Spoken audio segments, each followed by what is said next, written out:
Bismillahirrahmanirrahim. Bonjour chers collègues, toujours en gastrologie. Aujourd'hui, on va continuer notre déroulement du cours et on va voir la deuxième partie du cours de cirrhose.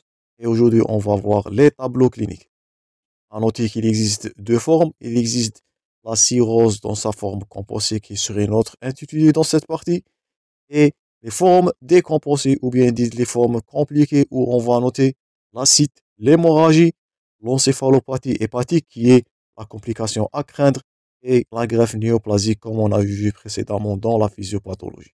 Vous allez trouver tous les supports de tous les cours dans la description à télécharger.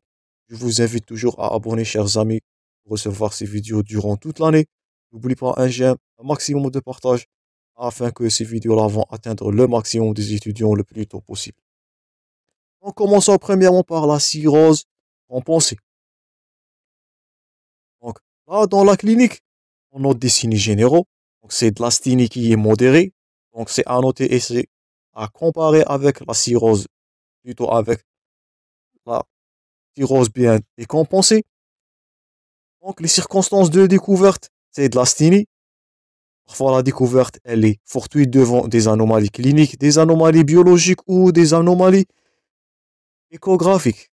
Comme signe fonctionnel, il n'y a pas de signe fonctionnel dans la cirrhose compensée.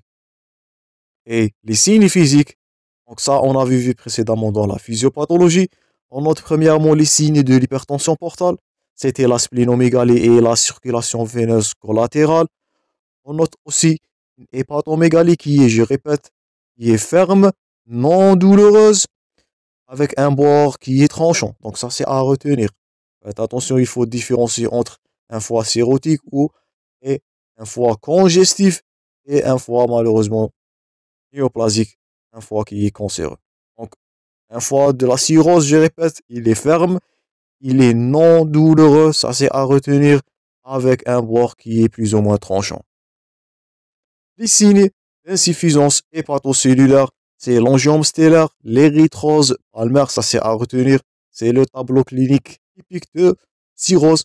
Donc faites attention dans vos cas cliniques.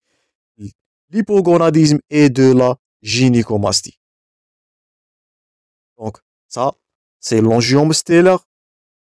Donc c'est un aspect cutané qui est retrouvé dans l'insuffisance hépatique et de la cirrhose. À retenir, ça c'est la fameuse circulation veineuse collatérale dans sa forme abdominale. Ça c'est de l'hypocratisme digital. Il est retrouvé, je répète, dans l'insuffisance hépatique et dans la cirrhose. Ça c'est de la gynécomastie. Donc tout ça, ce sont des signes, des tableaux cliniques devant la cirrhose dans sa forme compensée. Et là, donc vous voyez, on a vu ça précédemment dans la physiopathologie, c'est la salutation de la veine ombilicale. Donc c'est le syndrome de Crevillé-Baumgarten. Donc je vous invite à consulter la première partie où on avait parlé de toutes ces manifestations cliniques en aspect physiopathologique dans la première partie. Donc les signes cliniques, je répète, dans la forme compensée. Donc c'est facile de poser le diagnostic, c'est de l'angiome stellaire, la circulation veineuse collatérale,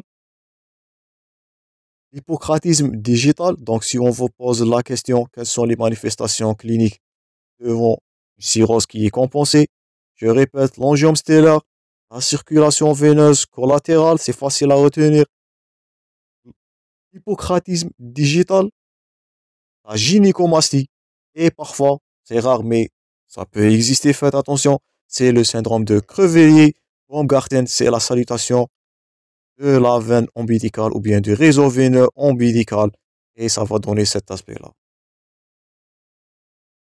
Donc l'aspect clinique, c'est facile à retenir, c'est facile à poser le diagnostic. Après ces manifestations cliniques qui sont très faciles à noter. Donc ça c'était pour la clinique et bien pour la paraclinique. Donc ce serait un récapitulatif de ce qu'on a vu précédemment dans la physiopathologie. On avait dit qu'il existe un hypersplénisme. Ça va se manifester en biologie dans la numération de la formule sanguine, de la diminution, je répète, une pancytopénie. C'est la diminution des trois lignées. La lignée érythrocytaire, donc c'est la diminution des globules rouges. la diminution des globules blanches et même la diminution des plaquettes. Donc, dans la FNS, dans la numération de la formule sanguine, on va noter une pancytopénie qui va refléter un mécanisme d'hypersplénisme. Dans l'exploration fonctionnelle hépatique, on note un TP et un facteur sec qui sont effondrés. On va aborder ça avec détail dans le module d'hématologie. On note la diminution du cholestérol estérifié, la diminution de la glycémie et lysinique. Ça reflète les signes de l'insuffisance hépatocellulaire. Donc ça, c'est pour la biologie. En endoscopie, on note, si vous vous souvenez, des varices œsophagiennes, ou bien des varices œsogastriques. Varices gastriques, on note de la gastrite hypertensive, l'aspect en mosaïque. Je vous invite toujours à consulter les premières parties. Les signes radiologiques, c'est l'écho-Doppler, je répète, qui est l'examen de choix pour dépister ou bien pour mieux explorer les signes radiologiques. Une cirrhose, on note la résistance hépatique, le flux qui va devenir hépatofuge, la splénomégalie, la salutation des voies de déviation et la reperméabilisation des veines, surtout la veine ombilicale, qui est très facile à retenir dans l'écho-Doppler.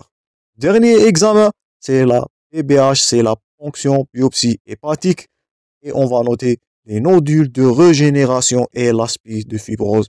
C'est pour cela qu'on a insisté sur la première partie sur de la physiopathologie. C'était le titre le plus important pour mieux comprendre la suite du cours de cirrhose.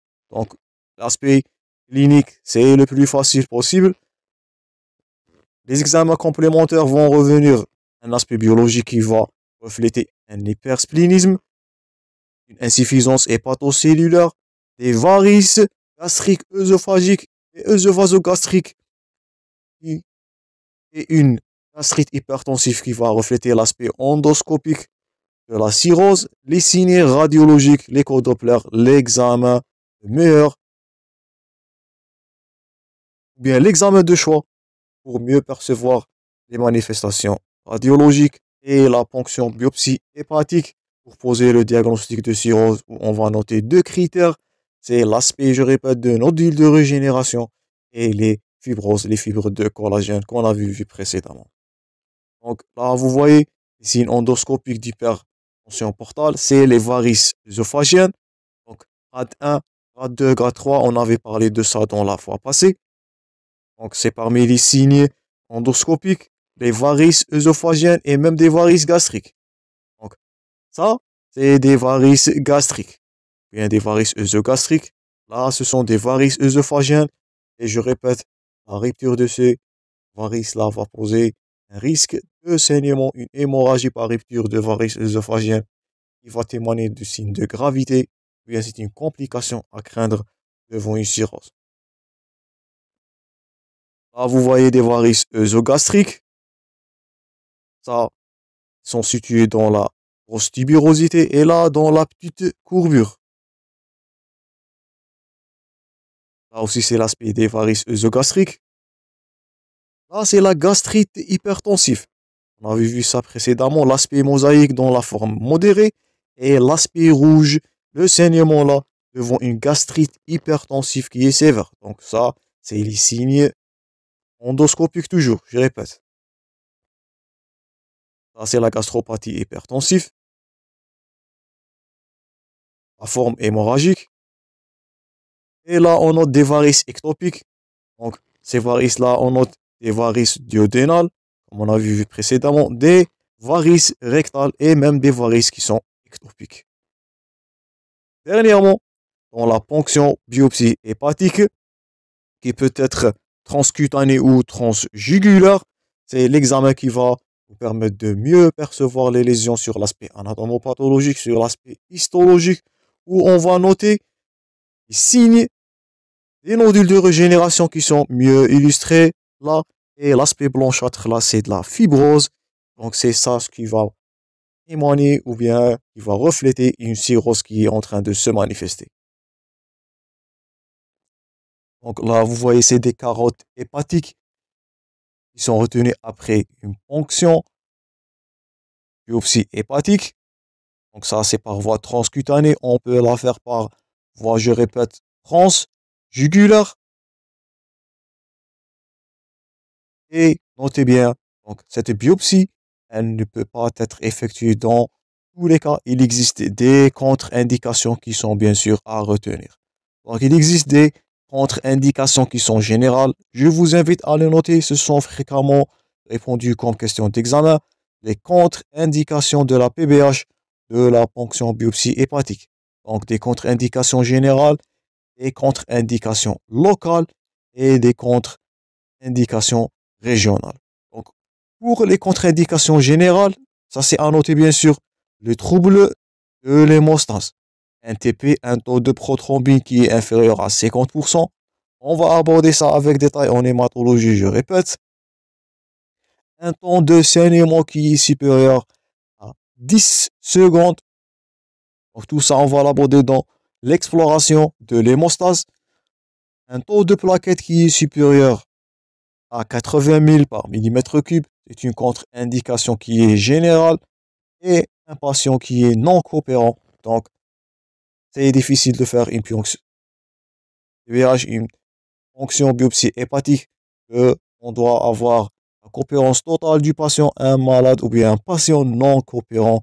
Donc, c'est une contre-indication générale à la PBH, à la ponction hépatique. Donc, trouble d'hémostase qui se manifeste par un TP qui est bas à 50% et un temps de saignement supérieur à 10 secondes. Un taux de plaquettes qui est inférieur, c'est à noter bien sûr, 80 000 éléments par millimètre cube et un patient qui est non coopérant.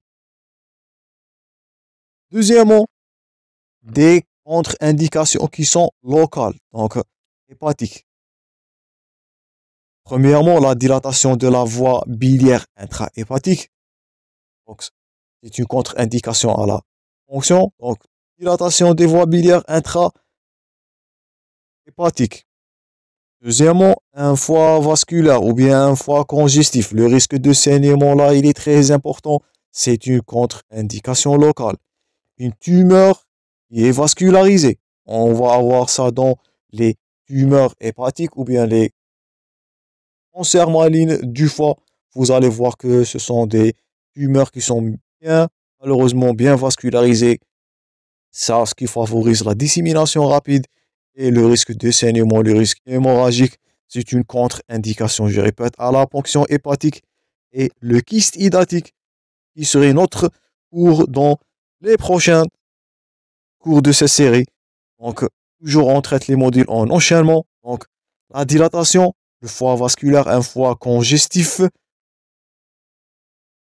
la tumeur qui est vascularisée, le kyste hydatique, ça ce qui risque la dissémination du contenu du kyste hydatique et ça va donner des complications, un choc septique, infection du liquide péritonéal et une péritonite septique. Donc tout ça, ce sont des contre-indications locales. Les contre-indications qui sont régionales, donc c'est l'acide,